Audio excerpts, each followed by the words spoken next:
paano magkaroon ng kayamanan sa langit? Yan ang tanong, no? So, merong kayamanan dito sa lupa. Ngayon, merong kayamanan sa langit. Kristo na huwag tayong mag-impok dito ng kayamanan sa lupa para sa ating sarili.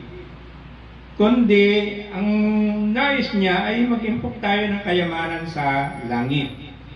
Okay?